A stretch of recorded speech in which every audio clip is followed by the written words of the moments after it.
आखिरकार रूस का Su-57 बिक चुका है। जी हाँ, Su-57 स्टेल्थ लड़ाकू विमान का पहला ऑर्डर रूस को मिल चुका है। इसकी जानकारी खुद सरकारी न्यूज़ नेटवर्क ने दी है और इसे मैं आपको आगे दिखा भी दूंगा। लेकिन फिलहाल ये रूस के लिए बहुत बड़ी खबर है। यकीन मानिए, बहुत बड़ी राहत है व्लादिमीर पुतिन के लिए ये, क्योंकि इस लड़ाकू विमान में रूस ने बहुत पैसा फूका है और आने वाले समय में अगर वो इसे अपनी सेना में मास लेवल पर शामिल करना चाहते हैं, यानी कि सैकड़ों की संख्या में Su-57 रूस की सेना में शामिल हो, जो कि व्लादिमीर पुतिन का सपना है, यह सपना तभी साकार होगा जब Su-57 बिकेगा, क्योंकि रूस के पास इतना पैसा नहीं है कि वो खुद से इसकी मेगा प्रोडक्शन लाइन बना सके या फिर इसे अपग्रेड भी कर पाए। उसके लिए रूस को चाहिए कि ये ज़्यादा से ज़्यादा बिके और जो उससे प्रॉफिट होगा उससे रूस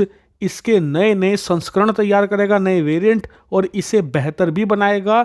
और सबसे खास बात, सैकड़ों की संख्या में ऐसे स्टेल्थ लड़ाकू विमान रूसी सेना को मिलेंगे। इतना ही नहीं, इसे बेचकर जो पैसा आएगा उसी से एक और स्टेल्थ लड़ाकू विमान रूस बनाएगा, Su-75 चेकमेट। लेकिन ये कब होगा? जब रूस Su-57 को बेचेगा, जो कि पिछले 5 साल से नहीं हो रहा था। जी हाँ, 2020 से रूस कोशिश कर रहा है कि Su-57 को कोई खरीद ले।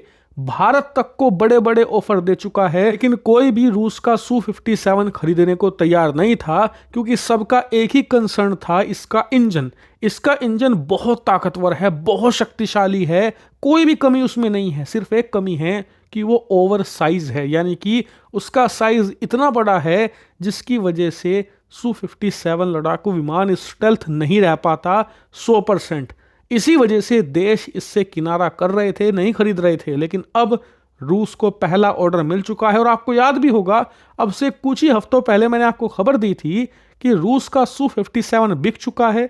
रूसी सरकार ने कंफर्म कर दिया है, लेकिन देश का नाम नहीं आया है सामने। तो खैर, अब उस देश ने ही कंफर्म कर दिया है जिसने खरीदा है, और उस देश का नाम है अल्जीरिया, जो कि एक अफ्रीकन देश है। जी हाँ, वेस्ट अफ्रीका का ये देश है अल्जीरिया। स्क्रीन पर आप देख सकते हैं, इनके सरकारी टीवी ने बताया है कि अल्जीरिया के कुछ पायलट इस समय रूस में ट्रेनिंग ले रहे हैं Su-57 को उड़ाने की, और हमने अब ये लड़ाकू विमान खरीद लिया है और बहुत ही जल्द इसकी डिलीवरी भी शुरू कर दी जाएगी। वहीं मिलिट्री वॉच मैगजीन, जो कि वर्ल्ड की एक रिनाउंड डिफेंस मैगजीन है, उन्होंने तो ये भी दावा किया है कि इस लड़ाकू विमान की डिलीवरी इसी साल के एंड में शुरू कर दी जाएगी, यानी कि 2025 में ही पहला Su-57 मिल सकता है अल्जीरिया को, और फिर आगे की डिलीवरी 2026 से शुरू करी जाएंगी। लेकिन मानिए, ये रूस के लिए बहुत बड़ी खुशखबरी है, क्योंकि इसकी देखा देखी अब बाकी के देशों को भी कॉन्फिडेंस मिलना शुरू होगा। रिपोर्ट्स बताती हैं कि इजिप्ट और यूएई दोनों देश भी इसे खरीदना चाहते हैं।